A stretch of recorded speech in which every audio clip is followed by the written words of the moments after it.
안녕하십니까. 행복한 아침 이재용입니다. 안녕하세요. 장예인입니다. 새로운 한 주가 시작되었습니다. 오늘은 8월 22일 월요일이고요. 날씨부터 알아보도록 하겠습니다. 박소연 기상캐스터. 안녕하세요. 박소연입니다. 오늘은 8월 22일 에너지의 날인데요. 에너지 절약을 위해서 전국 곳곳에서 소등 행사가 열린다고 합니다. 오늘 9시부터 5분 동안 잠깐 이루어질 텐데요. 서울시청 앞 광장부터 부산의 광안대교까지 전국의 주요 랜드마크에서 이뤄진다고 합니다. 참고하시면 좋겠습니다. 네, 5분간 소등 시간은 불을 끄고 별을 켜는 시간이라고 부르더라고요. 가정에서도 에너지 절약에 참여할 수 있는 하루 됐으면 좋겠습니다. 이어서 오늘 날씨 어떤지 전해주시죠. 네, 선선해지나 싶었는데 다시 무더운 날씨가 이어지고 있습니다. 오늘도 더위로 인해 건강 잃지 않도록 유의하셔야겠고요. 내륙을 중심으로 짙은 안개가 껴 있습니다. 출근길 교통안전에 유의하시기 바랍니다. 오늘 늦은 밤에 경기 북부를 시작으로 내일은 전국으로 비가 확대될 텐데요. 비의 양은 5에서 30mm가 예상됩니다. 이 시각 현재 기온 서울은 25.6도로 지난밤 열대야가 나타났고요. 강릉은 21.8도, 대구는 18.9도로 남부는 어제보다 1에서 2도가량 낮습니다. 한낮에 서울은 30도, 강릉은 32도, 제주는 31도로 무덥겠습니다. 절기상 처서인 내일 전국에 비 소식이 있고요. 이후 더위는 점차 수그러질 텐데요. 목요일과 금요일 사이 영동과 남부에 비가 한 차례 지나겠습니다. 오늘 하늘에 구름은 많겠지만 구름 사이로 자외선이 무척이나 강할 텐데요. 외출하실 때는 자외선 차단제를 꼼꼼하게 발라주시기 바랍니다. 지금까지 날씨 전해드렸습니다.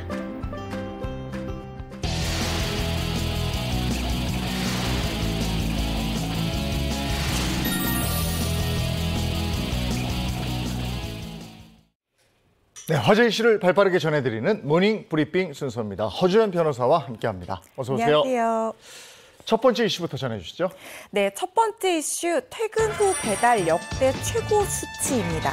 2개 이상의 여러 직업을 병행하고 있는 엔잡러라는 말 더 이상 낯설지가 않죠. 물가가 최근 천정부지로 치솟으면서 이렇게 부업을 시작한 엔잡러 직장인들 굉장히 늘어나고 있다는 소식인데요. 소득의 부족함을 메우기 위해서 본업과 병행해서 여러 가지 직업을 가지는 이 엔잡러 직장인들이요. 역대 최고 수치를 기록했다고 합니다. 네, 요즘 보면 정말 생각보다 많은 분들이 엔잡러로 활동을 하고 계시던데 구체적인 그 통계 수치가 있나요? 네, 20일 통계청에 따르면요. 지난 5월 기준 이 부업을 하는 인구수가 역대 최고 수준인 62만 9,610명을 기록했다고 합니다. 이는 지난해 9만 8천 명에서 약 6배 정도 증가한 수치이고요. 코로나19 발생 직전인 2020년 1월 기준인 38만 1,314명과 비교하면 약 65% 정도 많은 셈입니다. 부업 인구도 살펴볼 필요가 있는데요. 20대와 60세 이상 고령층, 일용직 근로자 등을 중심으로 굉장히 증가세가 두드러졌다고 합니다. 20대 부업 인구는 4만 8천 명이고요. 지난해 동기 대비 약 60% 정도 증가한 수치이고 60세 이상 부업 인구는 26만 6천 명으로 모든 연령층에서 가장 높은 수치를 기록했다고 합니다. 네, 그야말로 엔잡러 전성시대 이렇게 얘기를 해도 무방할 것 같은데 이렇게 많은 사람들이 엔잡을 선택하게 된 원인은 뭡니까? 고물가, 고금리, 아무래도 물가가 너무 상승을 했고 또 대출금리 인상을 한 것이 이런 중요한 이유 중에 하나들로 보이고 있는데요. 한국은행이 지난 7월 기준금리를 연 1.75%에서 2.25%로 0.5%포인트 인상하는 이 사상 첫 이른바 빅스텝을 단행을 했는데요. 이에 따라서 지난 5일 기준 국내 5대 시중은행의 신용대출금리가 3.37%에서 5.65%로 집계가 됐습니다. 주택담보대출 변동금리도 1년 사이 약 2%포인트 상승하면서 3.92%에서 5.969%로 집계가 됐습니다. 장바구니 물가도 비상입니다. 자주 구매하는 품목 위주로 구성돼서 이 장바구니 물가로 불리는 이 생활 물가 지수가 전년보다 7.9% 상승했습니다. 소비자 물가 지수는요, 108.74로 1년 전보다 6.3% 올랐습니다. 상승폭이요, 1998년 이후 약 24년 만에 가장 높은 상승률이고요. 전월 6.0%보다도 0.3%포인트 오른 수치라고 통계청이 발표를 했습니다.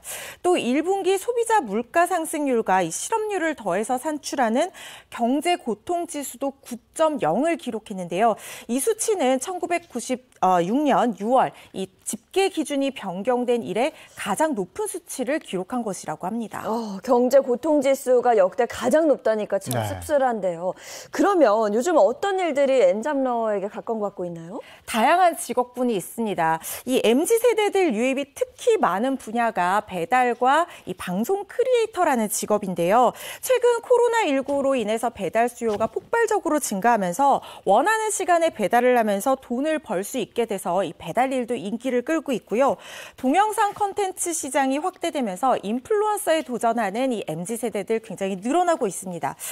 취미나 활동, 일상생활 같은 것들을 그저 공유하는 것만으로도 구독자를 많이 모을 수 있고 이게 수익 창출로 연결될 수 있기 때문에 직장인들도 많이 도전을 하고 있다고 합니다. MZ세대들은 이 평생 직장이라는 개념에 매달리지 않고 다양한 디지털 플랫폼을 활용해서 이렇게 수입을 얻는 그런 특징이 굉장히 두드러졌는데요. 정보기술이라든가 디자인, 글쓰기, 번역 같은 여러 재능을 가진 프리랜서들을 개인과 기업 연결해주는 이 플랫폼을 활용해서 자신이 가진 재능으로 이런 부수입을 짭짤하게 올리는 그런 사례도 늘고 있다고 합니다. 휴테크라는 게 있잖아요. 휴테크. 사람이 좀 쉬어야 업무 능률이 또 오르는 건데 쉴 시간이 없는 거잖아요. 엔잡러는. 네. 그래서 점점 마음의 여유들이 없는 게 아닌가 이런 생각도 해보는데 경제가 좀 회복이 돼서 온 국민이 마음의 여유를 좀 회복할 수 있는 그런 환경이 됐으면 하는 바람이 있습니다. 다음 이슈 가겠습니다. 네, 다음 이슈 추석 식탁의 변신입니다. 작은 명절이 새로운 트렌드로 자리 잡으면서 이 식문화뿐만 아니라 선물 트렌드도 빠르게 변화를 하고 있다고 하는데요. 서구화된 입맛을 가진 이 젊은 층이 명절 분위기를 주도하면서 전통 명절 선물인 굴비와 찜갈비가 쓸쓸하게 퇴장을 하고 명절 식탁에 새로운 변화의 바람이 불고 있다는 소식입니다. 근데 명절하면 갈비찜이랑 굴비는 포기를 못 하는데 이제 퇴장하고 있다 이렇게 말씀하셨거든요. 그러면 요즘에는 어떤 식품들이 주목받고 있을까요? 네, 정말 재밌습니다. 21일 H백화점에 따르면요. 추석 선물 세트 예약 판매 기간 동안 구이용 한우 매출이 50% 신장률을 기록을 해서 한우 찜갈비의 신장률보다 3배 정도 높은 것으로 나타났다고 하는데요. 최근에 명절 기간 대규모 모임 대신에 캠핑이나 여행을 떠나는 문화가 유행하면서 여행지에서 편하게 먹기 좋은 구이용 한우나 스테이크 같은 그 품목들의 판매가 굉장히 급증했다고 합니다.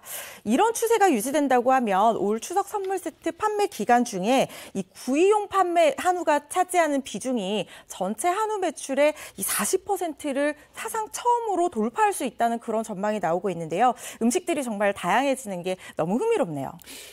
코로나19도 그렇고 대규모 가족 모임이 점점 줄어들잖아요. 그래서 굽느냐 찌느냐 이런 정도의 문제가 아니고 식단 자체가 바뀌는 것도 있을 것 같아요. 맞습니다. 이런 명절 식문화 변화가 비록 고기뿐만 아니라 다양한 식품군으로도 확대가 되고 있다고 하는데요. 수산물 같은 경우에는 말씀드린 것처럼 굴비가 사실은 전통적으로 굉장히 인기 있는 음식이었는데 요즘에는 새우나 랍스터가 굉장히 잘 팔린다고 합니다. 또 첨가 부분에서도 변화가 감지되는데요. 샤인머스켓, 애플망고 같은 과일의 판매량이 굉장히 늘어나서 인기가 있다고 하는데 76.3%가 매출 확대됐다고 합니다.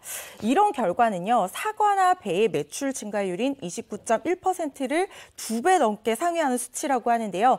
특히 H백화점에 따르면 애플망고나 샤인머스켓 같은 이 새로운 디저트 과일 매출이 매년 약 2배 이상씩 증가하면서 성장세를 계속 기록해 왔다고 하고요. 올해 처음으로 전체 첨가 매출 비중 중에 절반을 넘길 것이다. 이런 전망도 나오고 있습니다. 아무래도 명절 문화나 또 명절을 주도하는 세대가 바뀌면서 여러 가지가 좀 달라지고 있는 것 같은데요. 명절 선물 트렌드도 좀 변했을까요? 변했습니다. 와인이 그렇게 인기라고 하는데요. 서구화된 입맛을 가진 젊은 층이 30, 40대가 되면서 명절 식탁 분위기뿐만 아니라 선물에도 영향을 미치고 있는데요. 앞서 말씀드렸던 명절 여행이나 홈파티 이런 것들이 굉장히 유행을 하면서 이제 분위기 있게 여행지에서 먹을 수 있는 와인 같은 음식들이 인기를 끌고 있고 또 손이 많이 가는 전통 음식 대신에 이 조리가 간편한 음식을 적극 수용하는 그런 분위기가 확산되고 있다고 합니다. 또 물가가 오르는 바람에 외식 대신에 집에서 직접 요리해서 먹는 것이 유행을 또 하고 있다고 하는데요. H백화점에 따르면 이 지난해 추석과 올해 설 명절 이 전년도 대비 와인 선물 세트 판매량이요. 83.4% 또 86.7%로 각각 늘어났다고 하는데요. 와인 선물 세트 매출이 폭발적으로 증가한 것도 이런 명절 분위기 변화와 무관하지 않은 것으로 보입니다. 지금은 일상 회복이 많이 이루어진 상태지만 그동안에는 비대면 명절 보냈었잖아요. 그래서 명절 풍속도 많이 변할 것 같거든요. 네, 일상이 이전으로 회복되기는 했지만 사적 모임이 늘어나기는 했어요. 그렇지만 간편하게 마음을 전하는 이 소비 트렌드는 그대로 또 유지되고 또 증가하는 추세를 보이고 있다고 하는데요. 한 온라인 판매 업체에 따르면 비대면 선물하기 서비스 매출이 굉장히 꾸준히 신장세를 기록을 하고 있다고 합니다. 전년도 대비해서 인기가 늘어난 이 분야 세 가지를 꼽으면요. 첫 번째는 이 반려용품, 두 번째는 식품, 세 번째는 디지털 가전 순으로 기록을 했다고 하는데요. 아무래도 반려동물이 뭐 하나의 가족 이렇게 생각하는 이른바 페팸족이 늘어나면서 명절 선물 풍속도에도 영향을 미치고 있는 것으로 보입니다. 네. 추석에 차례 지내세요? 변호사님 지내세요? 네, 저희 집도 지냅니다. 지내세요? 네. 저희는 안 지내는데 2대 1인 거고. 저희도 안 지내요. 그렇죠. 네네네. 네. 그러니까 이제 이 풍속이 이렇다. 그러니까 많이 변화한 것 같아요. 네. 더 좋은 것 같아서 저희도 올해 명절부터는 좀 여행을 가자고 얘기해볼까 싶습니다. 자, 다음 이슈 가겠습니다. 네, 다음 이슈 임금 피크제 소송 전방위 확산입니다. 재계에서 임금 피크제 관련 소송이 확산하고 있는데요. 지난 5월 이 대법원이 합리적 이유 없이 오직 나이만 가지고 임금을 삭감하는 임금 피크제는 무효다라는 판결을 내렸습니다. 이 판결을 기화로 이 산업계에서 임금 관련 소송이 확산하고 있다고 하는데요. 20일 업계에 따르면 19일 R자동차 노동조합이 통상임금이 잘못 선정돼서 노동자들이 손해를 보고 있다라고 하면서 사측에 손해배상을 청구하는 소송을 제기를 했다고 합니다. 부산 서부지방법원 서부지연에 해당 소송을 제기를 했다고 하는데요. 비단 이것뿐만 아니라 금융계와 언론계에서도 관련한 분위기가 확산하고 있는 그런 조짐을 보이고 있고요. 특히 S전자와 H자동차 이 노조 측은요. 사측의 임금 피크제 폐지를 공식적으로 요구한 상태라고 합니다. 임금 피크제로 인한 소송이 잇따르고 있는 건데요. 근본적인 이유는 뭐예요? 아무래도 임금 피크제에 대해서 먼저 좀 말씀을 드려야 될 것 같은데요. 쉽게 말하면 임금 피크제라고 하는 것은 정년 보장과 임금 삭감을 맞바꾸는 제도라고 이해를 하시면 좋을 것 같습니다. 우리나라 이 연봉 체계는 연차가 쌓임에 따라서 연봉이 올라가는 호봉제를 채택하는 경우가 많은데요. 이러한 호봉제 아래서 임금이 최고조에 달했을 때 임금을 조금 일부 포기를 해서 삭감을 받는 대신에 정년을 보장해준다는 것이 임금 피크제의 핵심입니다. 임금 피크제에 도입할 당시에는요, 정리해고나 조기 퇴직 같은 압박이 굉장히 거센 시점이었기 때문에 노동자 입장에서도 정년을 좀 보장받고 안정적으로 고용을 이어가는 대신에 임금을 일부 포기를 하면 되는 것이고, 기업 입장에서도 이렇게 부담을 어떻게 좀 줄일 수 있는 그런 측면이 있기 때문에 서로에게 좀 도움이 되는 제도라는 인식이 좀 많이 확산이 됐었고요. 그리고 그렇게 남는 재원을 다시 신규 채용에 투자를 하면서 이 청년 실업 문제도 해결할 수 있다는 그런 좋은 취지로 도입이 됐었습니다. 그런데 이게 좀 관리 감독이나 규제가 제대로 이루어지지 않다 보니까 합법적으로 노동자의 임금을 삭감할 수 있는 조치로 악용이 된다거나 퇴사를 종용하는 해고 수단으로 악용되는 사례도 늘어났다고 합니다. 한마디로 노동자를 위해서 도입한 제도가 오히려 독이 된 셈인데요. 심한 경우에는 임금의 50에서 70%까지도 삭감하는 사례도 있었다고 합니다. 그런데 지난 5일에 이 대법원에서 임금 피크제가 무조건적인 임금 삭감만을 이유로 한다면 나이를 이유로 하는 불합리한 차별이라서 무효다라고 판단을 하면서 관련 소송들이 이어지고 있는 분위기인 겁니다. 네, 대법원에서 임금 피크제와 관련해서 무효다 이렇게 얘기를 했으면 이거 없어져야 되는 거 아닙니까? 임금 피크제 전체가 무효다라고 본 것은 아니고요. 이 사례, 그러니까 대법원까지 올라왔던 그 판결 사례 한정에서 임금의 어떤 무조건적인 그 나이로 인한 삭감을 단행을 하면서 어떤 업무량 자체를 줄여주지 않는 이런 경우에는 무효다라고 한정적으로 판단을 한 거기 때문에 전체가 무효라고 보기에는 좀 어려울 것 같습니다. 또 임금 피크제의 순기능도 있습니다. 노사협의를 통해서 좋은 제도로 자리 잡을 수가 있는데요. 그래서 무조건적인 폐지를 주장하기도 좀 어려울 수 있습니다.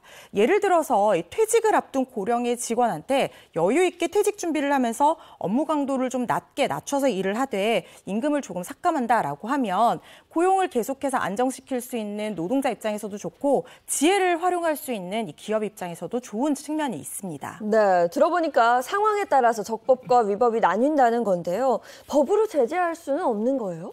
법으로 강제하기는 좀 어려울 것 같습니다. 왜냐하면 이 제도 자체가 무효라고 판단되거나 위법이나 위헌이라고 판단된 것은 아니기 때문에 순기능을 그만큼 살릴 수가 있어서 일률적으로 강제하는 것은 좀 어려울 수 있습니다. 다만 이번 판례에서 좀 주목할 만한 부분이 있는데요. 임금 피크제를 정당하게 활용할 수 있는 방안 4가지에 대해서 제시를 했습니다. 첫 번째는 이 도입 과정이 정당했는지, 두 번째는 노동자들의 불이익이 어느 정도인지, 이 세 번째는 업무량이나 업무 강도도 삭감된 임금만큼 줄어들었는지, 마지막으로 감액된 재원이 원래 목적을 따라서 잘 사용되고 있는지 이런 기준들을 제시를 했는데요.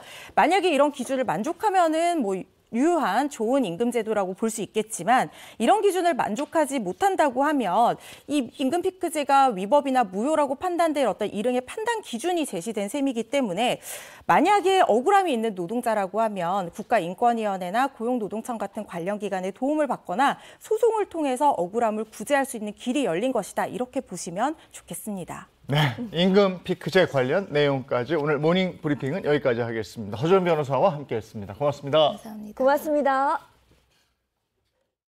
You and me, 내 맘이 보이지 한참을 쳐다봐 가까이 다가가 see You see You got me looking for attention You got me looking for attention 가끔은 정말 헷갈리지만 분명히 You got me looking for attention 네, 최신 경제 소식을 알차게 전해드리겠습니다. 더 핫한 경제, 오늘 함께해 주실 박수림 씨, 안건우 기자 어서 오세요. 안녕하세요. 반갑습니다. 오늘 주제 먼저 소개해 주시죠. 네. 이심전심 마음과 마음이 통한다는 뜻이죠.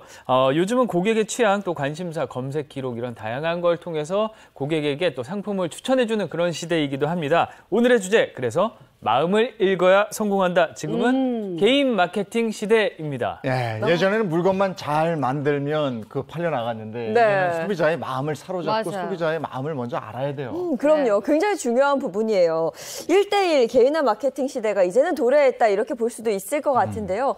구체적으로 어떤 기업이 개인화 마케팅을 펼친다고 볼 수 있을까요? 먼저 소개해드릴 기업 저도 여기서 좀 많이 쇼핑을 하는데요. 대한민국 최대 포털 사이트인 엔사입니다. 엔사는 지난해 10월 최신 인공지능 기술을 활용한 A 검색 브랜드를 선보였는데요. 이 새로운 검색 브랜드 특징 바로 이겁니다. 개인의 취향과 관심사를 반영해서 맞춤형 검색 결과를 제공한다는 겁니다. 특히 사용자의 검색 의도를 세분화해서 결과를 보여주는 쇼핑 스마트 블록이 호평을 받았는데요. 이거 쉽게 말하자면 사용자가 직접 구매 인증한 상품평이나 날씨 또 계절별 추천 아이템 이런 정보를 손쉽게 확인할 수 있는 서비스라고 합니다. 이제 맞춤형, 개인 맞춤형 검색 기능. 네. 이제 추석 다가오는데 이 추석에도 맞춤형 검색 기능을 쓸 수 있겠네요. 벌써 그렇게 됐네요. 네, 이맘때 많이 찾는 스마트 블록이 그래서 추가가 됐습니다. 이맘때 찾는 명절이나 크리스마스 또 추석처럼 연중 특별한 기간에 시의성 있는 상품을 묶어서 추천해주는 기능인데요. 가령 이번에 지금 우리가 얘기한 추석을 검색을 하면 차례상이나 한과 그리고 윷놀이. 명절 놀이, 윷놀이 설날이긴 하지만 그래도 윷놀이 같은 이제 관련성 높은 키워드를 제안하는 그런 스마트 블록이 또 보이고요. 각 키워드에 해당하는 제품을 추천해 줍니다. 또 하나 더 있습니다. 내 돈 주고 내가 산 물건, 요거 줄여서 내돈내산이라고 하잖아요. 네. 그런 리뷰 상품 스마트 블록이 추가됐고요. 협찬이나 대가성 후기가 아니라 다른 소비자가 직접 구매하고 체험한 후기를 노출시켜서 사용자의 신뢰도와 선호도를 동시에 높이는 그런 효과가 있다고 합니다. 제가 잘 쓰는 방법이에요. 사실 요즘 그런가요? 광고 글이 너무 많아서 맞아요. 보고도 뭐가 뭔지 모르겠더라고요. 그래서 저는 꼭 내돈내산, 내가 내 돈 내고 산 그 후기들을 꼼꼼히 읽어보는 맞아, 편입니다. 그 뷰티 업계에서도 이런 개인화 마케팅이 트렌드로 떠올랐다면서요? 그럼요. 예. 대한민국의 대표적인 화장품 기업이죠. N사의 그 A사의 L 브랜드는 최근에 명동에 있는 쇼룸에서요. 맞춤형 쿠션 파운데이션 서비스를 선보였습니다. 자, 간단하게 말해서 고객의 피부색을 측정을 합니다. 1:1 컬러 컨설팅을 통해서 최적화된 쿠션 파운데이션을 제조해주는 그런 서비스인데 특별한 점은요. 3호부터 40호까지 총 150가지 컬러의 제품 제조가 가능하다는 거예요. 와. 또 촘촘한 컬러 체계를 만들어서 시중 제품 보면 보통 21호, 22호 막 이러잖아요. 네네. 21.5호, 22.5호 이렇게 디테일한 호수 조절이 가능하다는 거예요. 와, 너무 좋은데 보통 그 파데 유목민이라고 부르거든요. 파운데이션을 찾지 못하고 네. 이것저것 맞아. 다양한 옷을 막 사고 떠도는 걸 뜻하는데 이러면 정말 내 피부톤에 딱 맞는 파운데이션 그럼요. 찾을 수 있잖아요. 맞아요. 그러니까 유목민이라고 오. 표현할 정도로 나한테 딱 맞는 화장품을 찾기 어렵다 이거. 어렵죠. 네. 네. 내 피부톤에 맞춰서 0.5 단위까지 디테일하게 간다 이거군요. 그렇죠. 또 이번 그 피부색 측정 프로그램에 또 다른 볼거리가 있는데 특허 출원한 로봇이 현장에서 쿠션과 파운데이션을 즉석 제조한다는 겁니다. 그러니까 로봇이 직접 두 팔을 힘껏 흔들어서 파운데이션을 막 제조해요. 에치게 막 흔들어. 한 사람을 위해서 제작되는 화장품인 만큼 용기 하단에는요. 원하는 문구를 새겨놓은 라벨지도 붙여준다고 합니다. 와. 이 프로그램은요. A 화장품 회사가 카이스트와 함께 연구해서 개발했는데 해당 서비스는 포털사이트 예약을 통한 사전 예약제로 운영되고요. 1인당 체험 시간이 약 30분이라고 그래요. 관심 있는 분들은 참고하시기 바랍니다. 이것뿐이 아니고 또 네. 퇴직연금으로 고민하는 분들 맞춤형 솔루션을 제공한다고 그래요. 사실 이 퇴직연금 받거나 네. 뭐 받을 예정인 분들은 갑자기 목돈이 생기니까 이거 어떻게 운용해야 될지 참 고민이 많으시잖아요. 퇴직연금과 관련한 궁금증을 알기 쉽게 소개하는 S증권의 동영상 플랫폼 콘텐츠가 있습니다. 오. 연금 상담소라고 하는데요. 네. 업로드된 동영상 대다수가 조회수 10만 회를 훌쩍 넘길 정도라고 합니다. 이 연금 상담소에서는 연금 저축과 개인형 퇴직연금 IRP죠. 이걸 비교하거나 연금 저축을 수령할 때 세금 제도 같은 효과적인 퇴직연금 운용을 위한 다양한 해법을 제시를 하고 있습니다. 네, 근데 사람마다 제각각 고민이 다 다를 수 있잖아요. 이걸 한꺼번에 해결할 수 있는 거예요? 그런 고민을 한 번에 해결하기는 당연히 어렵죠. 그래서 이 상담소가 홈페이지나 모바일 앱을 통해서 고민을 좀 듣고 있다고 합니다. 연금에 관한 질문 접수했고요. 그게 무려 1000건이 넘었다고 하는데요. 이렇게 궁금증을 접수한 후에 관심 있는 분야를 토대로 매주 콘텐츠를 제작을 한다고 하고요. 그 중에는 연금 투자법을 묻는 고객이 67%로 가장 많았다고 합니다. 이렇게 뭐 여러 가지 고민을 상담을 해서 연금에 담을 수 있는 ETF, 펀드, 채권 같은 개별 상품부터 장기 투자가 필수인 포트폴리오 관리까지 여러 가지 솔루션을 제공을 한다고 하니까요. 꼭 살펴보시면 좋겠습니다. 네, 여기까지 경제 소식 알아봤고요. 이번엔 자동차 관련 소식 넘어가겠습니다.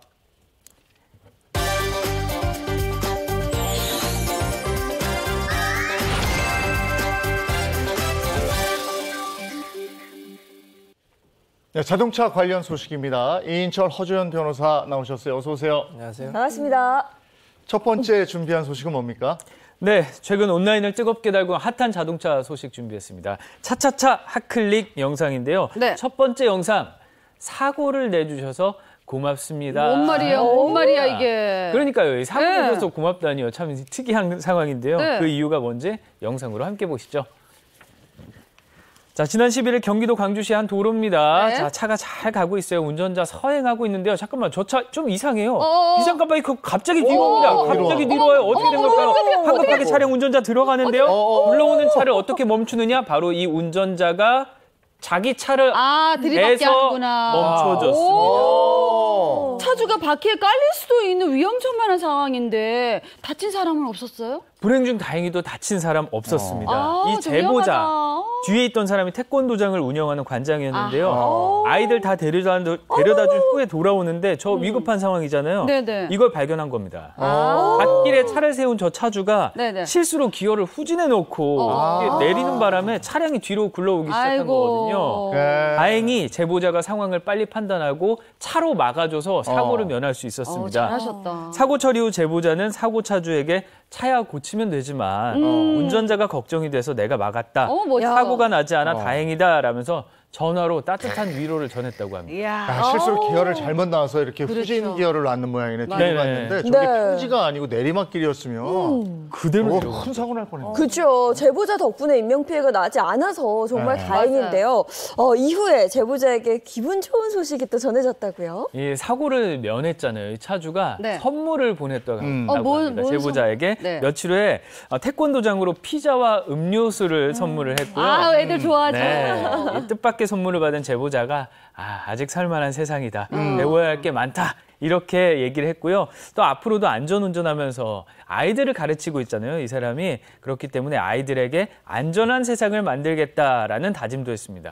모처럼 좀 훈훈한 소식이 전해졌는데요. 네. 누리꾼들도 두 분 다 멋있다. 이런 영상 너무 좋습니다. 라는 훈훈한 마음을 전했습니다. 예. 선행이 선행을 부르는 거예요. 맞아요. 근데 만약에 있잖아요.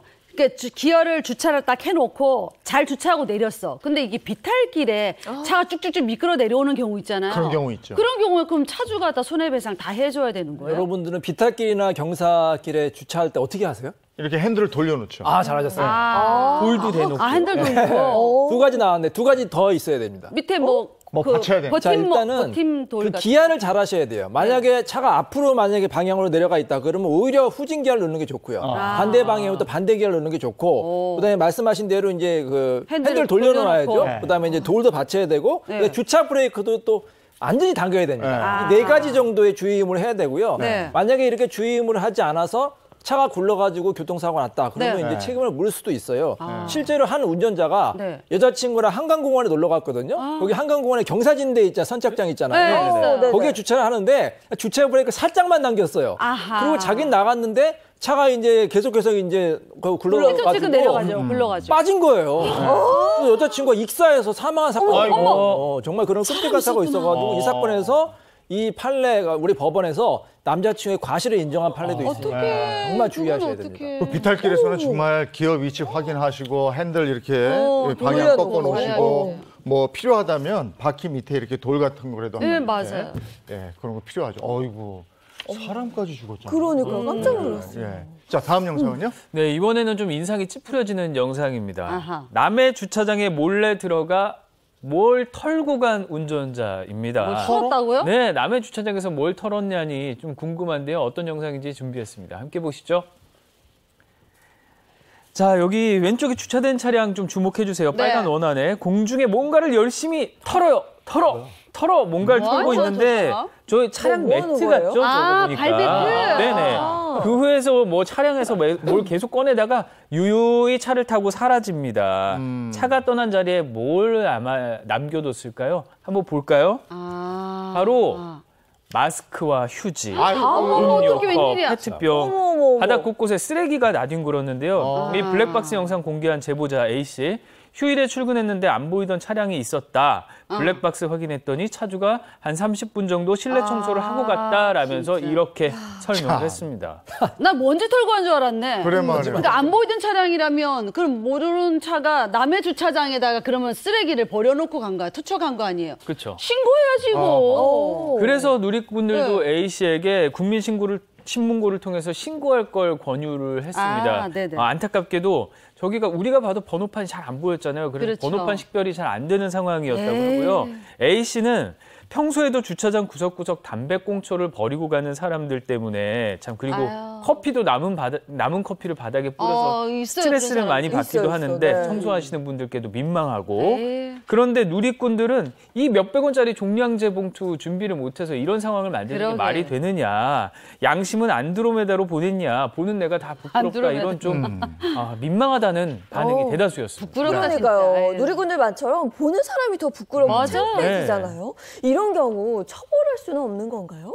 처벌할 수 있어야죠. 쓰레기 무단 투기하면요 경범죄 처벌법으로 10만 원 이하의 벌금형에 처해질 수 있습니다. 또 폐기물 관리법에는 과태료가 더 강하게 또 구체적으로 규정이 되어 있는데요.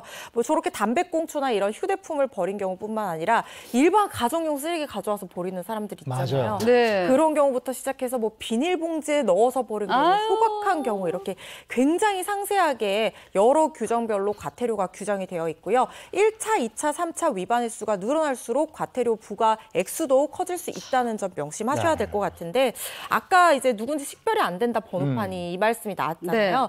그런데 지금 제보자 블랙박스로는 식별이 안 돼도요. 안에 있던 저 다른 차들 다양한 곳곳에 있어요. 맞아요. 그렇죠. 주차장 안에 CCTV도 있습니다. 그렇기 그러네. 때문에 여러 CCTV로 꼬리가 반드시 잡힐 수 있으니까요. 네. 절대로 이런 행동하지 마시기 바랍니다. 맞아요. 요즘엔 잡을 의지만 있으면 잡아요. 아, 그렇죠. 곳곳에 있거든요. 온통 CCTV. 잡으러 갈까요? 네. 그리고 저게 또 하나가요. 쓰레기를 저렇게 버리잖아요. 네. 거기서 끝나는 게 아니고 쓰레기가 버려져 있으면 다른 사람이 또 여기 버려요. 버리는 데인가 봐. 맞아. 이러고 또 버려. 그래, 쌓여요. 써버리게 돼 그래서 있어요. 쓰레기 더미가 돼요. 맞아요. 아이고 저런 거 하면 안 되죠, 진짜. 상식이잖아요. 자, 다음 영상은요. 예, 다음으로 소개해드릴 영상은 재난영화 노 아찔한 낙석 사고입니다. 집중호우 기간이었잖아요. 그래서 낙석 주의 구간 특히나 조심하라고 하는데 그 이유가 있습니다. 이 영상 보면 정말 조심하게 됩니다. 함께 확인하시죠. 자, 지난 8월 10일 강원도 정선에 국도를 순찰하고 있습니다. 네. 사고 현장을 발견했어요. 경찰이 통제를 하고 있습니다. 도로에 굴러다니는 돌파편을 치우는데요. 낙석이 그런데 잠깐만, 저 경찰이 뭔가 이상해요. 자, 오지 말라고 해요. 오지 말라고 하는데 그 순간에 갑자기 저렇게 흙더미가 무너져 내립니다. 정말 재난 영화 한 장면 같죠? 경찰의 빠른 판단 덕분에 인명사고를 방지할 수 있었어요. 그러네. 아니, 저 경찰 아저씨 다칠 뻔했어요. 그러니까요. 간담이 서늘해져, 진짜. 2차 붕괴를 미리 막았어, 그쵸? 그렇죠. 아우, 큰 사고 날 뻔했네요. 저 때가 전국에 호우주의보가 내려진 날이었고요. 경찰이 낙석 위험 구간을 순찰하던 중에 한 국도에서 낙석이 떨어져 있는 걸 발견을 했다고 합니다. 그래서 일단 2차선을 통제를 했잖아요. 네네. 1차선으로 차량을 서행시켜서 유도하던 중에 바위와 흙더미가 쏟아지는 걸 위에서 조금씩 네. 쏟아지기 시작하는 걸 발견하고 급히 차들을 멈춰 세운 겁니다. 결국 이날 매의 눈을 가진 경찰관 덕분에 운전자들 모두 사고 없이 현장을 빠져나갈 수 있었어요. 아유, 진짜 다행이네요. 네. 최근에는 특히 폭우가 내리면서 낙석 사고가 빈번하게 일어나거든요. 근데 만약에 이렇게 경찰이 통제를 했는데 그냥 우기고 막 가다 사고가 나요. 그럼 어떻게 되는 거예요? 진짜. 꼭 이런 사람이 있어요. 가지 말라는데 가는 사람이 있습니다. 말 안 들어요. 출입금지면 네. 출입하면 안 되는데 네. 나는 기어코 가겠다. 무슨 본인이 공권력에 도전하는 뭐 그런 영웅으로 착각을 하는 것 같아요. 자, 만약에 근데 이렇게 가가지고 뭐 이제 낙석에 맞았다든지 아니면 차가 침수됐다. 그럴 경우에 손해배상 받을 수 있을까요? 보상을 받을 수 있을까요? 이 사람이? 없죠. 가지 안 말라는데 되죠. 가지 말라고 했는데 갔으니까. 글쎄 어쨌든 보험이니까 자차 보험 들어있으면 주는 거 아니야? 보상을 받을 수도 있겠지만 그 금액이 줄어들 수도 있고 아하. 그다음에 국가를 상대로 손해배상 못 받을 수도 있으니까 하지 말라는 것은 안 하는 게 좋습니다. 예. 근데 그 보상 부분이 더 궁금해지는데 자연재해잖아요. 낙석이 뭐 예기치 못한 것도 있고. 근데 그럴 때는 어떻게 보험사에서 보상 받을 수 있어요? 보상은 받을 수 있는데요. 단독 사고 특약에 가입이 되어 있는 경우에만 보상을 받을 수 단독 사고. 네, 단독 사고가 뭐냐면요. 차량이 혼자 있을 때 사고가 난 거예요. 예를 들면 뭐 침수 이번에 폭우 왔을 때 침수됐다든가 이런 낙석이라든가 우박 같이 다른 자동차랑 부딪히지 않고 단독으로 사고가 났을 때 보상을 해주는 게 단독 사고 특약인데 보통은 자기 차량 손해담보, 그러니까 자차 특약에만 가입돼 있으면 이런 단독 사고도 다 보상받을 수 있다 이렇게 생각하시는 경우들이 많은데요. 2015년경부터 일부 보험사들이 이 두 개 특약을 분리해서 판매를 하기 시작했고 지금은 모든 보험사에서 단독 사고 특약이 따로 규정이 되어 있습니다. 그러니까 본인이 이거 가입하실 때 가입할 건지 이 특약을 가입을 할 건지 판단을 해보셔야 되고요. 지금 가입한 보험에도 단독 사고 특약이 가입되어 있는지 확인을 하시고 이게 가입돼 있는 경우에만 이 보상을 받으실 수가 있을 걸로 보입니다. 아, 그 확실히 알아봐야 되겠네요. 단독 네. 사고 특약이라는 그렇죠. 거. 예, 알겠습니다. 다음 영상은요? 네, 마지막으로 소개해드릴 영상은 일가족 대참사를 막은 운전자입니다. 오, 일가족? 네, 27년 무사고 경력에 빛나는 아주 그런 운전자였다고 하는데요. 네. 함께 영상 확인해 보시죠. 네. 네, 새벽 5시 40분 도로를 주행하던 운전자. 자, 대체 무슨 사고가 나는 걸까요? 우회전을 천천히 하는데 갑자기 차를 멈춰 세웁니다. 자, 누가 지나가는 걸까요? 저기 보세요. 오리, 꽤. 네, 진짜? 운전자가 멈춘 사이 엄마 오리와 아기 오리들이 유유히 길을 건넜고요. 횡단보도로. 네, 횡단보도로 건넙니다. 교통법규까지 지켰어요. 그렇기 때문에 보행자 보호를 의무를 준수를 했고요. 다행히 대참사를 막을 수 또 있었습니다. 가족이 오리 가족이었네. 네네. 또 운전자의 기지가 돋보이는 그런 영상이었어요. 네, 운전자는 아, 귀여워. 좌측에 차가 뭐 저 앞에는 일단 지나갔잖아요. 근데 핸들을 막 우측으로 꺾는 도중에 뭔가 보였다고 해요. 맞아요. 처음에 작은 공인가 했는데 알고 보니까 오리 가족이어서 아유, 귀여워. 그냥 네. 앞차가 지나가니까 놀라서 다들 뒤로 돌아가려는 포즈를 잠깐 취하는 것 같았다 이렇게 운전자가 얘기했는데 네. 자기는 비상등을 켜고 잠시 기다린 뒤에 오리 가족이 다 잘하셨네. 지나갈 때까지 지켜줬다 이렇게 설명을 하더라고요. 아이, 네, 좋네. 이렇게 차를 멈췄는데 근데 그 뒷차는 우리 가족이 보이지 않잖아요. 네. 맞아요. 약간 눈치 보였을 수도 있는데 굉장히 센스 있게 잘하셨네요. 맞아요. 누리꾼들 반응은 어땠어요? 네, 역시 같은 반응이었습니다. 오리도 횡단보도로 다닙니다. 그렇지. 배워야 돼. 무단 횡단하지 맙시다. 네. 그리고 한 가족을 살린 운전자다. 27년 무사고 이유가 있었네요라는 훈훈한 반응을 보였습니다. 예, 그 운전자에게도 배웠고 오리 가족에게도 배웠네요. 예, 자동차 관련 소식은 여기까지고요. 네. 이번에는 우리 주변에 일어나는 사건 사고를 법의 관점으로 풀어보겠습니다. 오늘 뭐부터 갈까요? 네, 오늘의 주제는 여자친구와 다투고 명품 가방에 복수한 남자입니다. 네? 아니 여자친구와 다투고 명품 복수를 명품 가방에 했어요. 자, 이게 어떤 내용이에요? 그래서 이해를 돕기 위해서 저 꽁트로 준비했습니다. 여자친구 역할은 제가 하고 남자친구 역할은 이재용 님이 하고요. 이 사연은 실제 사건을 바탕으로 재구성했습니다. 사연 속으로 고고! 저에겐 보기만 해도 뿌듯하고 먹지 않아도 배부르게 만드는 게 있었습니다. 바로 제가 산 명품 가방. 아 근데 저의 명품 사랑을 남자친구는 유독 못마땅했습니다. 우리 리비땡 어쩜 이렇게 예쁠까? 우리 애기 내일 동창회 가야 되니까 엄마가 예쁘게 닦아줄게. 아이고 아주 저 신주 단지가 따로 없구만. 그럼 뭐 이렇게 모시고 있어? 명품백이 그렇게 좋아? 아니 내가 좋아? 명품백이 좋아? 자기는 이 시점에서 유치하게 무슨 그런 질문을 해요? 당연히 명품 가방이지. 자기의 사랑은 시간이 지나면 식을 수 있지, 변할지 몰라도 이 명품은 영원히 변하지 않는다고. forever. 기가 막힌다 기가 막혀. 어? 그러던 어느 날이었습니다. 남자친구랑 사소한 말다툼을 했는데 글쎄 씩씩대던 남친이 제 명품 가방을 들고서 협박을 하지 않겠어요? 오라 여기 자기가 애지중지하는 명품 가방 있네. 내가 이 가방에 무슨 짓을 해도 상관없지? 자기야 우리 애기한테 뭐 하는 짓이야. 그러지 마 제발 그러지 마. 진정하고 그 가방 얼른 나한테 넘겨줘. 제발 좀. 애기는 무슨 웃기고 있네. 하여튼 내가 이 가방 처음 볼 때부터 마음에 안 들었어. 에이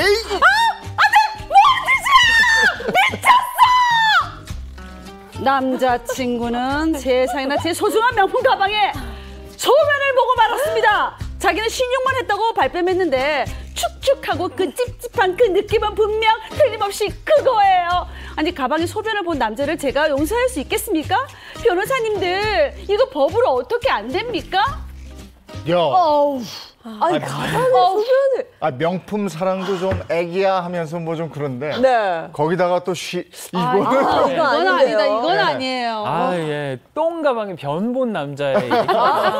지난해 10월 30대 남자친구 A씨는 네. 서울 강남에 있는 여자친구 B씨의 집에서 채무 문제로 다투게 됐습니다. 그리고 그 과정에서 화가 나서 네. 황당한 복수를 하는데요. 그 방에 있던 여자친구의 150만 원 상당의 명품 가방을 거실로 갖고 나온 다음에 그 안에 소변을 보고 그걸로 끝이 아니에요. 또 액상형 구취 제거제 있죠? 그걸 붓는 좀 어처구니 없는 행동을 하게 됩니다. 일이야. 둘이 싸워놓고는 애꿎은 가방에다가 화풀이 했다 이거잖아요. 네네. 네. 근데 그 행동이 왜 오줌을 거기다. 그러니까요. 정말 그건 아니에요. 아니 화가 난다고 여자친구 가방에다가 소변 보고 거기다 뭐 구강청결제 넣고 너무 엽기적인 행동이거든요. 진짜. 이거 처벌 받을 수 있나요? 처벌 받아야 될 것 같아요. 맞아야 돼. 끔찍한데. 네. 네. 형법상 재물손괴죄에 해당할 수 있을 것 같습니다. 네. 이로 가방 쓸 수가 있겠어요? 효용이 해야졌다고 볼 수 있기 때문에 3년 이하의 징역이나 700만 원 이하 벌금에 처해질 수 있고요. 유죄로 밝혀졌다면 당연히 처벌받을 수 있을 것 같습니다. 근데 이 사건이 법정에서 진실 공방이 올랐다면서요? 예, 남자친구 A씨 당연히 발뺌을 할 수밖에 없죠. 자기는 이제 소변을 진짜 본 게 아니라 보는 신용만 했다.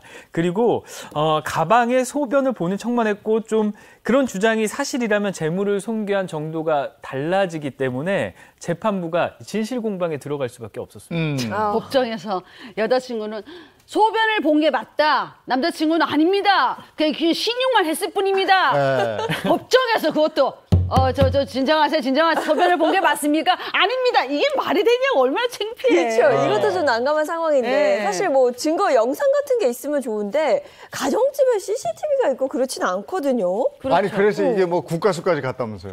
네, 그렇습니다. 진실을 밝히기 위해 그 똥가방의 변 네.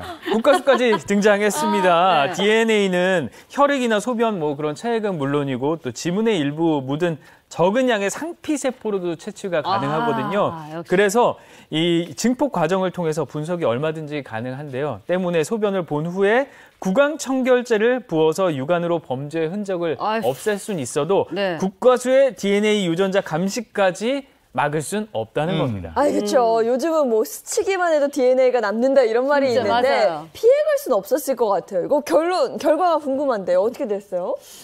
저도 예전에 이 명품 가방과 관련된 재미있는 사건 한 적이 있었는데요. 남친하고 여친하고 이제 만났는데 남친이 명품 가방을 사준 거 비싼 가방을 네. 사줬는데 헤어졌어요. 그러니까 남친이 여자친구한테 달라고? 다시 달라고 소송을 한 거예요. 이야. 근데 그 여자친구분이 저희 사람을 찾아왔거든요. 근데 정말로 변호사님 저 이 명품 가방 끝까지 지켜주세요. 막 이렇게 소송하는 거예요. 그래서 제가 이제 지켜준 그런 경우가 있었는데 이렇게 명품 가방 때문에 소송까지 가고 이 사건은 국가수까지 갔잖아요. 네. 자, 근데 감정 결과 어떻게 나왔느냐? 네. 여자친구의 말이 맞았습니다. 오. 소변 반응이 양성이 나왔고요. 그다음에 거기에다가 이 남성의 DNA 유전자형까지 검출이 된 겁니다. 아시겠죠? 그래가지고 이 결국에는 이 남자가 유죄로 그렇게 판결을 받았습니다. 결국은 남자친구, 여자친구 그 명품 가방에 소변을 본 게 사실이 됐네요. 뚫뚫 날 거 뭐하러 거짓말을 해가지고. 그럼 예정대로 법적 처벌까지 받은 거예요? 처벌 받았습니다. 증거가 이제 확실하잖아요. 네. 경찰에서 근데 이 사람이요. 처음 수사 단계에서는 자기 범행을 인정하는 취지의 진술을 또 했다고 합니다. 그리고 또 여자친구한테 돈을 주고 합의까지 봤다고 하는데요. 하지만 재판부에서는 본인의 잘못을 진심으로 반성하는 것처럼 보이지도 않고 또 재질이 불량하다 이렇게 지적을 해서 결국 벌금 150만 원형을 선고를 했습니다. 그런데 이걸로 끝이 아닐 수가 있어요. 여자친구 입장에서는 이 명품 가방, 이 애기를 어떡합니까? 당연하죠. 만약에요, 이 합의를 할 때 민사상 협의를 안 하고 이 형사 합의만 한 경우라고 하면 민사상 손해배상 청구를 또 별도로 제기를 할 수도 있습니다. 만약에 세탁 가능한 수준이라고 하면 세탁비를 주는 것이 원칙이지만 도저히 사용할 수 없을 만큼 회복 불가할 만큼 가방이 망가졌다고 하면 가방 가격과 정신적 손해배상 청구를 해야 될 것으로 보이는데요. 그런데 가방 같은 경우에는 중고 상태이기 때문에 일부 좀 감가가 있을 수 있지만 돈이 문제가 아니라요. 이런 행동하면 반드시 책임진다는 점 명심하셔야 될 겁니다. 네, 결국 이제 DNA가 검출되면서 사건의 진실이 밝혀지게 된 건데 실제로 과학 수사가 발달하면서 정말 미궁에 빠졌던 사건들이 다시 진실이 드러나는 이런 경우 굉장히 많잖아요. 그렇습니다. 지난 2021년에 20년 전에 10대 여성을 성폭행하고 도주한 범인이 이렇게 딱 걸렸습니다. DNA 분석 기법을 통해서 붙잡힌 건데요. 사건이 일어난 2001년에 범인이 남긴 걸로 추정되는 증거물에 대해서 DNA 감정을 했지만 당시에는 DNA가 검출되지 않았습니다. 때문에 20년간 장기 미제 사건으로 남아 있었는데요. 지난 20년 세월 동안 유전자 데이터 축적과 또 분석 기술이 발달했고요. 지난해 드디어 경찰이 다시 해당 증거물의 DNA 감정을 국과수에 의뢰를 했는데 여기서 딱 일치하는 유전자 정보가 나왔습니다. 와. 그러니까 20년 전에는 범인을 찾지 못했는데 그동안 기술이 발달하면서 딱 특정할 수 있죠, 범인을. 근데 그렇습니다. 이게 어떻게 범인의 유전자 정보라는 걸 알 수 있는 거죠? 요즘에 이제 과학 수사가 발전해서 네. 이 범인의 DNA 정보가 남아 있어요. 국가기관 남아 있기 때문에 네네. 한 번 범죄를 저지르면 이게 영원히 간다고 보시면 됩니다. 언젠간 잡힙니다. 그리고 살인자 같은 게 공소시효도 없거든요. 네. 그러니까 꼭 기억하시고 이런 범죄를 아예 할 생각도 하지 말아야 됩니다. 네. 범인의 DNA 정보를 확보하게 되면 공소시효가 10년, 최장 10년까지 연장이 되게 돼 있습니까, 지금? 네, 그렇습니다. 이 검찰과 경찰이 지금 보여주긴 이 범죄자 DNA 정보가 24만 건 정도 이상 된다고 하고요. 매년 200건 넘게 DNA 일치 통보가 나오고 있으면서 장기 미제 수사 사건이 활기를 띠고 있다고 하고요. 말씀하신 것처럼 DNA 정보가 새롭게 발견된다고 하면 10년 동안 공소시효가 다시 유지되는 그런 제도도 있습니다. 또 CCTV 영상 분석이 정말 CCTV가 범죄 해결의 효자인데요. 2020년에 혈액 투석을 받는 환자가 사망한 사건이 있었는데 올해 검찰이 CCTV CCTV 분석을 통해서 증거를 잡아서 이 사건을 해결했던 그런 사례가 있었습니다. 알고 봤더니 투석받는 환자 필터에 이물질을 간호사가 주사기로 주입했어요. 근데 이게 경찰 단계에서는 밝혀지지 않았었는데 네. 검찰이 CCTV를 면밀하게 분석해 봤더니 이 사람이 주사기 넣고 다니는 모습이나 이물질 주입하는 장면이 CCTV에 찍혀 있었던 겁니다. 증거 바탕으로 형법상 중상해 혐의로 재판에 넘겨졌다고 하고요. 요즘에 진짜 지켜보는 눈 정말 많으니까요. 이런 범죄 저지를 생각 이 변호사님 말씀하신 것처럼 정말 꿈에도 하지 마시기 바랍니다. 네, 알겠습니다. 오늘 그 법이 알고 싶다 여기까지 하겠습니다. 고맙습니다. 고맙습니다.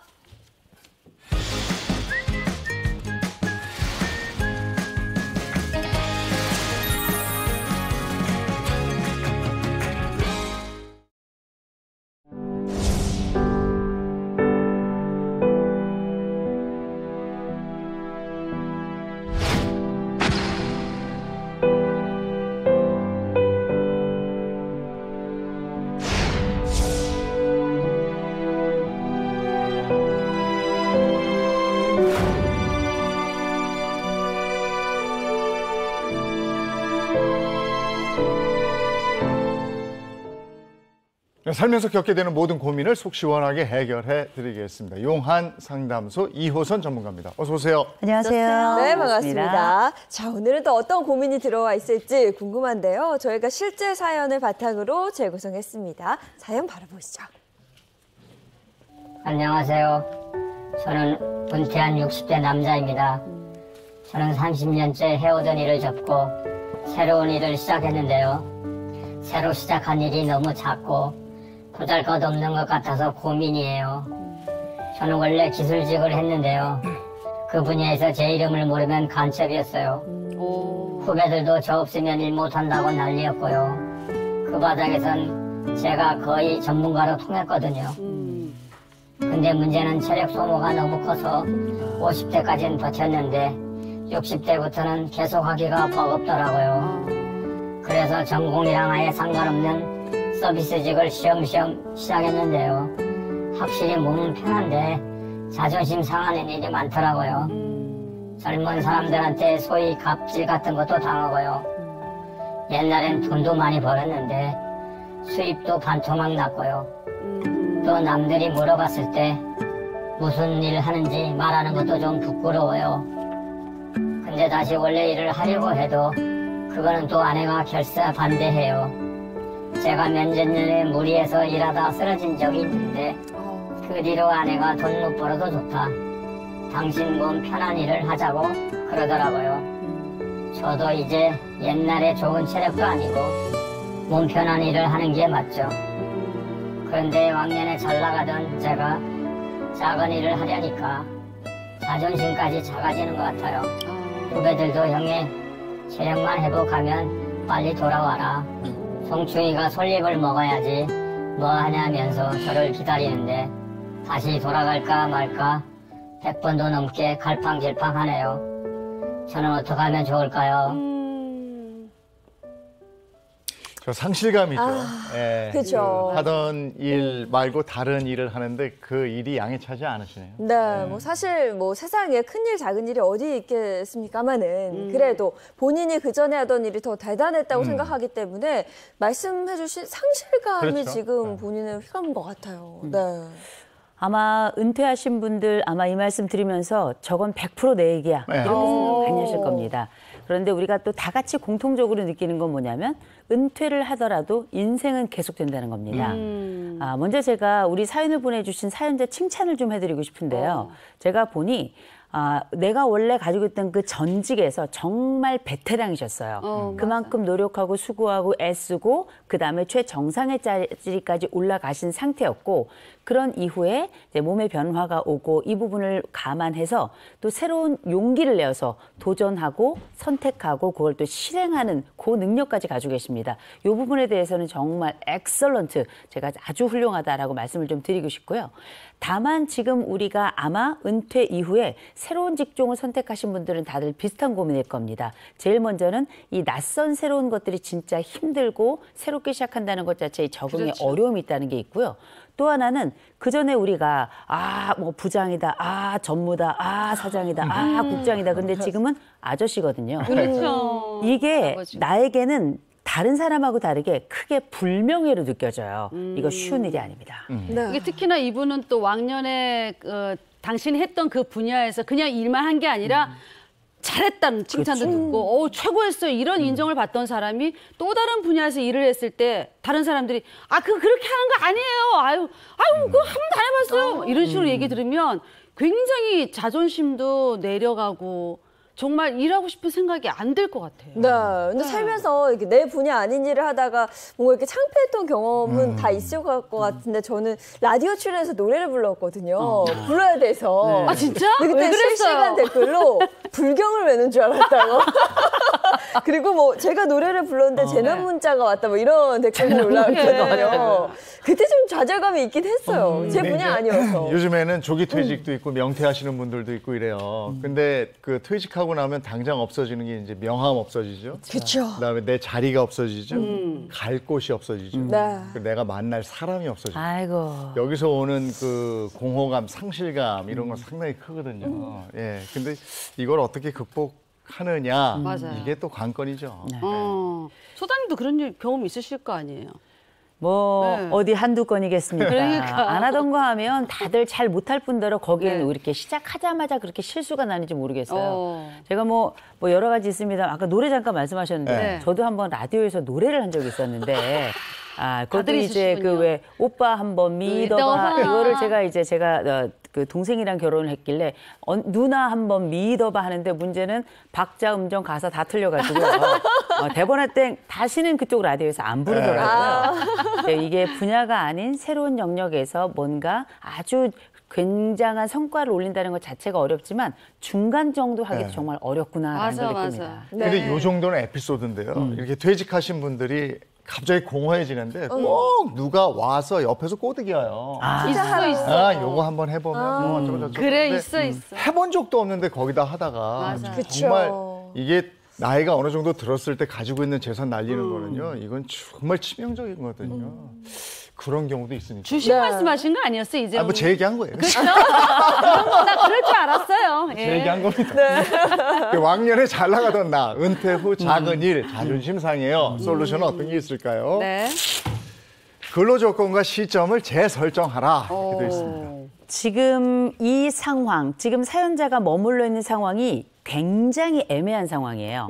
왜냐하면 이전 일에 대해서는 베테랑인데 그쪽에서는 자꾸 손짓이 와요. 형님, 송충이는 솔잎을 먹어야죠.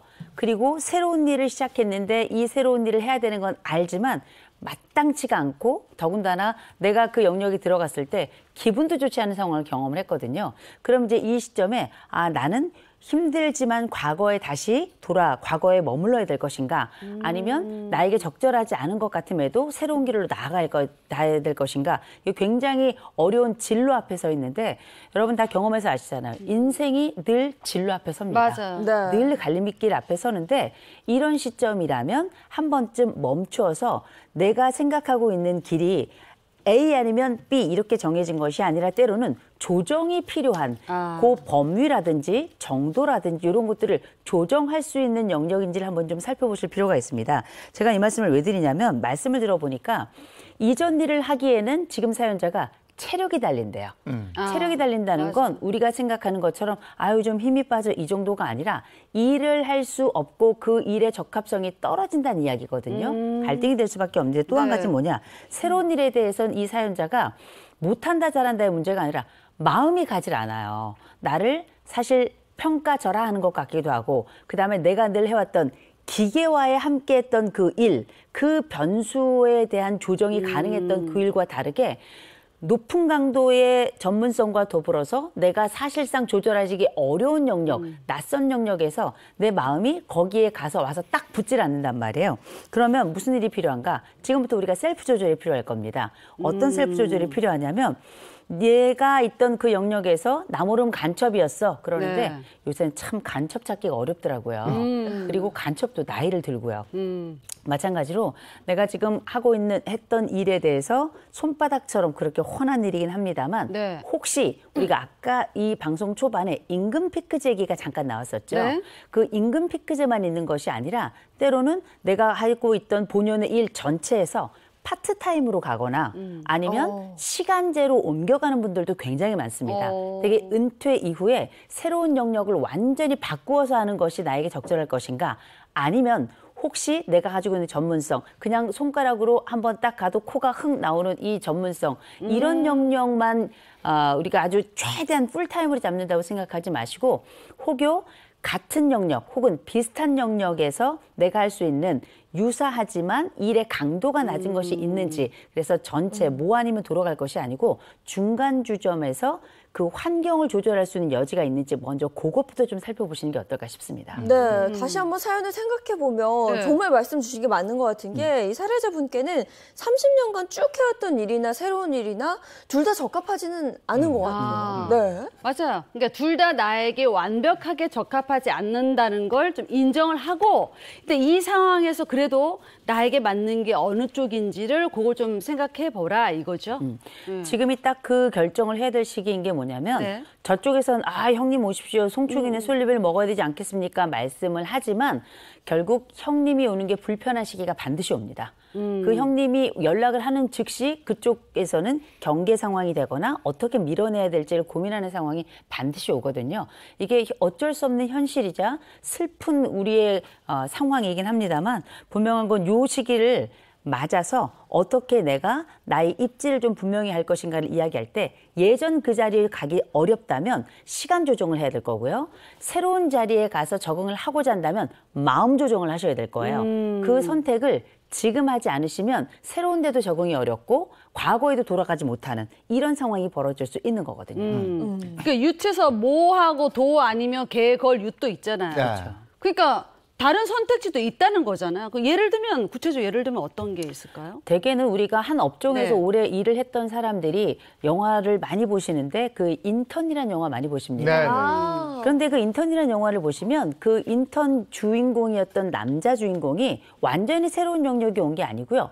유사한 영역으로 다시 일을 하러 왔다는 걸 알아요. 대신에 일 시간도 짧고 업무도 굉장히 과거에 비해서 축소되었고 심지어 직급도 굉장히 다른 영역이죠. 그럼에도 불구하고 적응하면서 옛날 내 가지고 있던 여러 주요 콘텐츠들이 지금 내가 새롭게 시작한 이 일자리에서 좋은 영향을 미치고 좋은 의미를 발굴해냈기 때문에 그 인턴이라는 영화가 사람에게도 의미가 되고 다른 사람에게도 중요한 의미를 또 부여할 수 있었던 거거든요. 그렇다면 그건 뭘 얘기하는가? 가능하다면 유사업종이 좋습니다.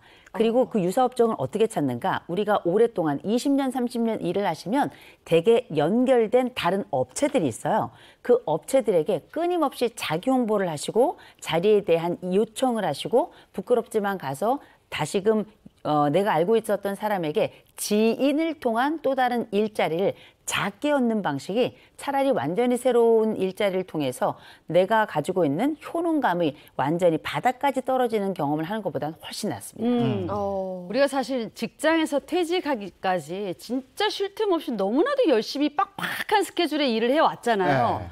정말 1년에 그 휴가 내는 것도 또 쉽지 않고. 그래서 퇴직을 했어. 그럼 자유시간이 많아지니까 일일 굴레에서 벗어나서 좀 더 마음이 편해질 것 같은데 네. 허전한 마음이 더 크다고 말씀하시는 분들이 많거든요. 예. 네. 거기서 나만 네. 빠져나오게 되고 거긴 잘 돌아가고 있어요. 난 그동안 뭐 한 거지? 그렇죠. 이런 생각이 이제 공허함이나 상실감이 되는 거예요. 네, 그리고 제 생각에는 그 직장 생활을 더 치열하게 하고 잘 해내셨던 분들이 은퇴 후에도 더 잘하실 것 같은데 근데 그게 오히려 오히려 보면 아닌가 봐. 안 된 것 같아요. 사람이 이제 맥 빠지는 거죠. 그렇죠. 일단 뭐 상황이 많이 변했죠. 그때는 젊고 왕성했고 그쪽이 나를 원했던 시기고 이제는 내가 나이를 먹었고 사실상 새로운 업종에서 뭔가를 하기도 좀 어려움을 느끼는데 주변에 보면 이상할 정도로 어디 가서든지 적응자라고 어디 가서든지 척척이를 해내는 사람들이 있어요. 네. 이런 사람들을 흔히 저희 영역에서는 프로테우스적 인간이라고 부릅니다. 프로테우스. 그게 그리스 신화에서 나온 이 이름을 따서 가져온 얘기긴 네. 합니다만 그렇게 적응 박사들이 있어요. 그런데 중요한 건 나는 아니라는 거예요. 이 적응이 어렵다는 건 누구에게나 새롭게 또 네. 낯선 일들 해낸다는 게 어려운 일이긴 한데 이제 분명한 건 지금 이 시점이 완벽하게 다른 일을 수행하기 조금 어렵고 그렇다고 내가 이전의 걸 포기하기도 어려운 상황이잖아요. 그럴 때 우리 마음속에 갈등이 생겨나는데 이런 갈등을 우리가 보통 크레스피 효과라고 부릅니다.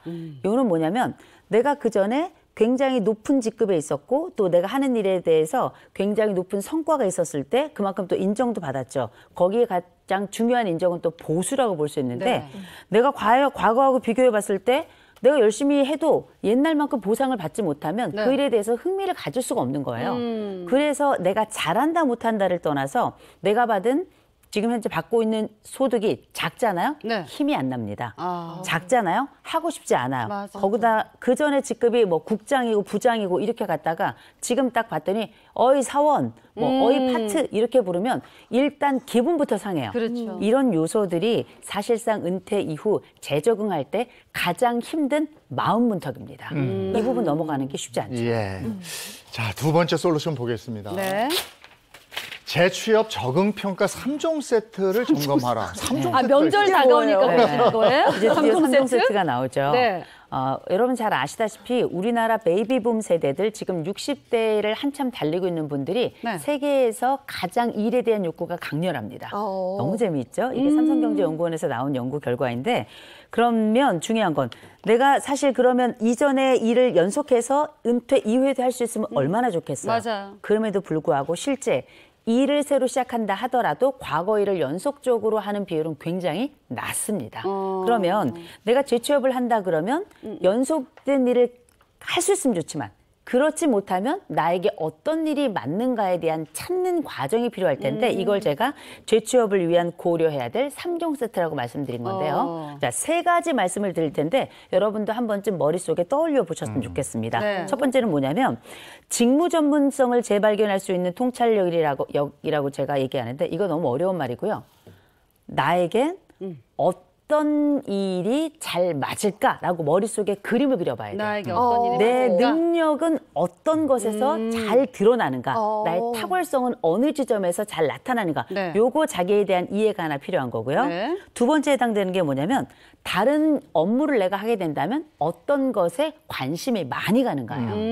옛날에 왜 일을 할 때에도 나 옛날에 취향 이거였는데 이거 한번 해보면 어떨까 해서 네네. 어떤 분들은 일하는 도중에 휴가 기간에 내가 그전에 꿈꾸었던 일을 해보는 걸 취미 흔히 활동 이런 거. 메케보케라고 불러요. 베이케이션, 곧 휴가 동안에 보케이션, 일을 한번 해보는 걸 메케보케라고 부르는데 이런 방식으로 내가 옛날에 이런 일을 한번 해보고 싶었는데 이런 일은 어떨까? 과거부터 관심이 있었던 업종이 있다면 그 업종에 대한 자세한 탐색을 해보는 것. 요게 두 번째 고려할 세트고요.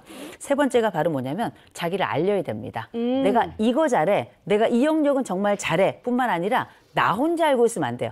업계가 다 알고 있을 뿐만 아니라 내가 지금 다른 일자리가 필요하다는 걸 알리는 게 되게 중요해요. 네. 이게 재취업을 위해서 고려해야 될 3종입니다. 이걸 다시 정리를 하자면 하나, 내가 잘하는 게 뭔지를 다시 한번 확인해 보는 잘하는 것. 분야? 두 번째, 다른 관심 있는 영역이 어딘지를 내가 구체적으로 탐색해 보는 것. 관심 업종? 세 번째, 그 영역에 가서 내가 관심이 있어, 내가 이걸 잘하오라고 지속적으로 알리는 것. 이 홍보. 세 가지가 일명 재취업을 위한 기본 3종 세트다라고 세트. 말씀드렸습니다. 네, 이걸 저 생각해보고 점수도 매기고 이러면 되겠네. 아우, 그럼 그렇죠. 3종 세트 바탕으로 그 점수 매겼을 때 사례자는 몇 점에 들어가요? 빵점이죠. 아, 이게 왜냐하면 일단 말씀하신 부분을 제가 기억을 떠올려 보면 뭐라고 말씀하셨냐면 제가 여기다 적어놨는데요.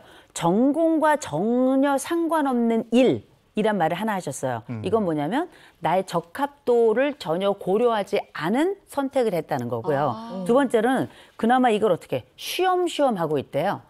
직업으로 선택한 재취업을 쉬엄쉬엄 한다면 이거는 취미에 가깝습니다. 그렇다면 사실상 우리가 거기서 또 다른 전문성을 획득하기는 어렵다라고 말씀드릴 수 있을 것 같고요. 그다음 보니까 세 번째로 이제 자기를 많이 홍보하고 어필해야 된다라고 말씀을 드렸는데 보니까 거기서 나에게 갑질을 한다. 이렇게 이제 말씀을 하시고 맞아요. 그만큼 내가 적응이 어렵다는 말씀이시기도 하겠지만 네. 나를 보여주기보다는 이 환경 속에 매몰되어 있는 상황, 이 평가를 좀 할 만하거든요. 네네. 그렇다면 지금 현재 하고 있는 이 세일즈라고 하는 업종이 과연 이 사례자에게 맞는지 한번 진지하게 생각해 보실 필요가 있다는 거예요. 네. 그리고 제가 잠깐 말씀을 드렸습니다만 이게 기술직이라고 하는 게 전문성이 높은 대신 이게 굉장히 전문성만 확보가 되면 변수가 그렇게 많지 않아요. 그런데 세일즈라고 하는 건 사람 대 사람을 중심으로 물건을 파는 거잖아요. 그게 보험이 됐건 실제적인 물건이건 어떤 것이건 간에 이건 어떤 특성이 있냐면 그러니까 높은 전문성을 요하면서 네. 동시에 변수가 많습니다. 이런 완전히 변수가 많다는 거는 기술직을 오래 했던 분들에게 굉장히 취약하더라고요. 대인 관계와 대물 관계가 다르기 때문인데요. 여하간 이게 우리가 알고 있는 여러 영역 안에 그러면 나는 어떤 것이 정말 내 취향에 맞나 이 부분에 대해서 어떻게 나를 스스로 알 수 있나 간단합니다. 30초에서 1분 안에 내가 가지고 있는 장점, 내가 원하는 바, 그래서 이 일이 나에게 어떻게 되고 앞으로 이 일을 어떻게 할 것인가를 쫙 편안하게 얘기할 수 있다면 이 일은 적어도 내가 할 만한 일인 거예요.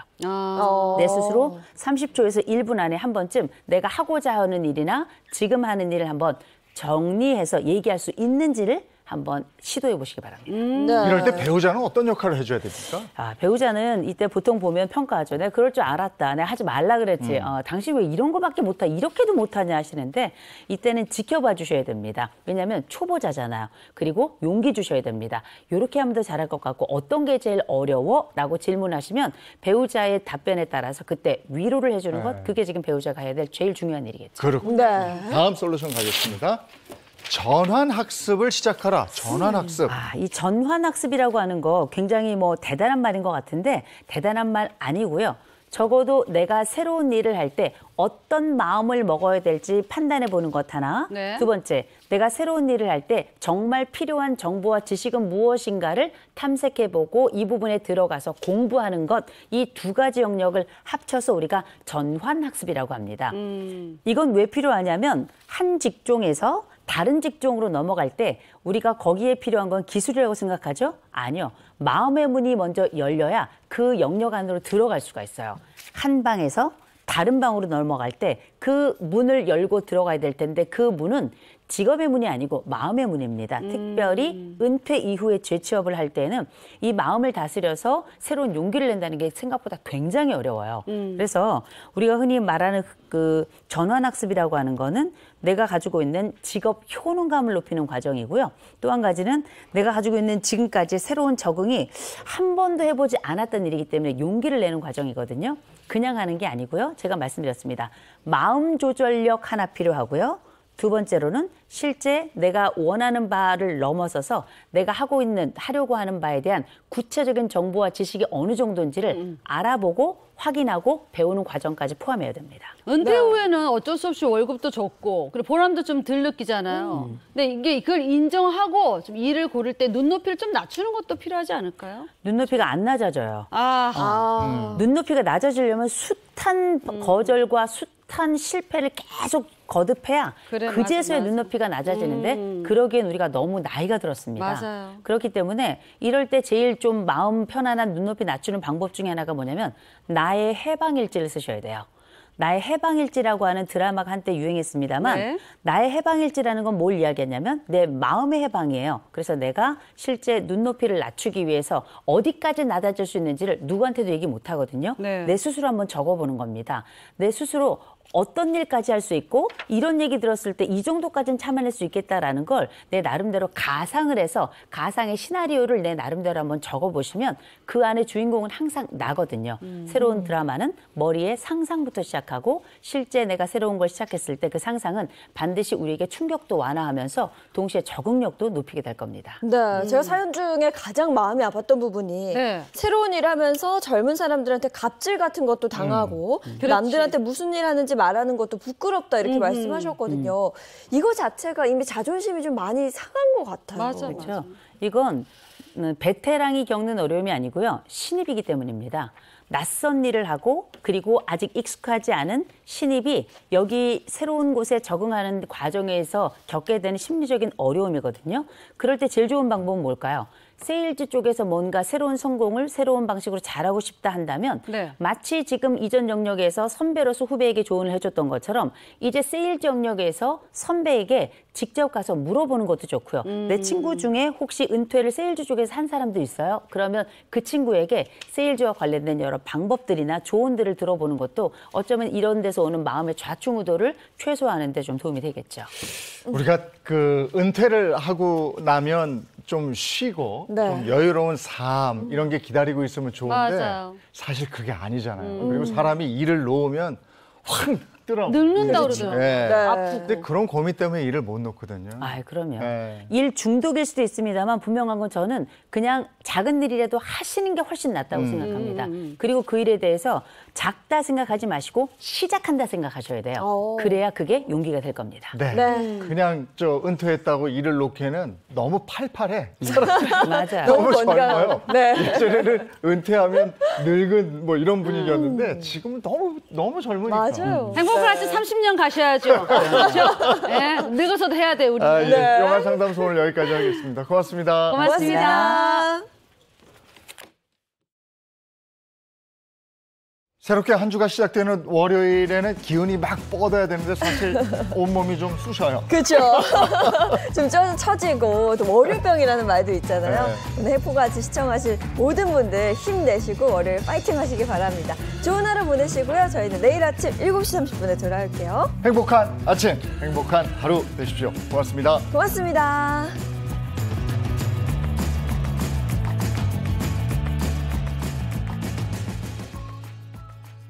채널 A